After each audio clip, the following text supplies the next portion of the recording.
Գյուրջան Կասկադ, հասանելի բնակարաններ 65 ամիս մարման ժամկետով։ Շնորհակալ եմ պարոն Շահնազանов, հարգելի հյուրեր, հարգելի ներկաներ, նախ թույլ տվեք շնորհավորել բոլորիս մեծ հաղթանակի հայնական մեծ պատերազմում տարած հաղթանակի 80-ամյակի կապակցությամբ այդ արժանապատիվ ժառանգությունը, որ յուրաքանչյուրիս ընտանիքում է, ձեր թույլտվությամբ նաև ուզում եմ իմ ընտանիքի մասնակցության մասին մի փոքր դրվագ պատմել։ Տատիկիս եղբայրը 17 տարեկանում կամավոր մեկնել է ռազմաճակատ, ցավալիորեն չի տեսել արդեն հաղթանակի պահը, որովհետև Կերչի համար մղված մարտերում ընկել է, բայց պապիկիս եղբայրը անցնելով պատերազմի բոլոր 4 տարիները տեսել է հաղթանակը ու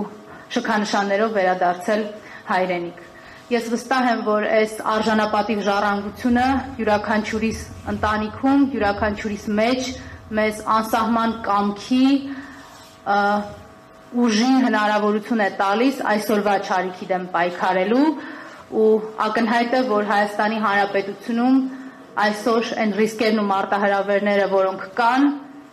թե ներսից եւ թե դրսից անհրաժեշտություն է ստեղծում այս հաղթանակի հիշողությունը մեր մեջ տանել այնքան ժամանակ, որքան անհրաժեշտ կլինի նոր հաղթանակներ կերտելու համար։ Հայաստանի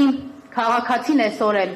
բախվում է շատ մարտահրավերների հետ, որոնք դրված էին 80 տարի առաջվա հաղթանակի հիմքերում եւ նպատակ ունեին դրանք հաղթահարել։ Այսօր Հայաստանի Հանրապետությունում գտնվող արցախահայերը մազապուրծ են եղել ցեղասպանությունից, էթնիկ զտումից, այդ Ալիևյան բռնապետական ռեժիմը ցանկանում էր սպանել հայերին, ծերերին, կանանց, երեխաներին, միայն նրա համար, որ հայ էին, միայն նրա համար, որ ապրում էին իրենց հազարամյա հայրենիքում։ Հետևաբար այս մարտահրավերները մեզ եւս հաղթահարելու համար անհրաժեշտ է այդ հաղթանակը մեր մեջ տանել։ Բայց այսօր նաև պարոն Եսայանի խոսքից ակնհայտ դարձավ, որ Հայաստանում էլ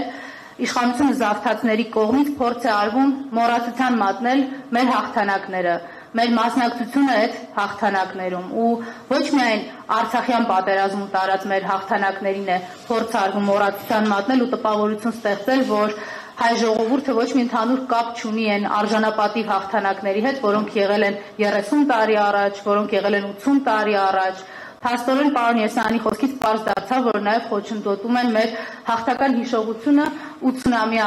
հաղթանակի հետ կապված, այսինքն մեծ հայրենականում տարած հաղթանակի իմաստով։ Ես ուզում եմ յուրաքանչյուրիս կոչ անել, որ մենք մեր հոգում ու սրտում տանենք այդ հաղթանակը այնքան ժամանակ, որքան անհրաժեշտ կլինի նոր հաղթանակներ կերտելու համար եւ ազատվելու այն չարիքից, որի համար մղվել է նաեւ մեծ հայրենական պատերազմը։ Շնորհակալ եմ։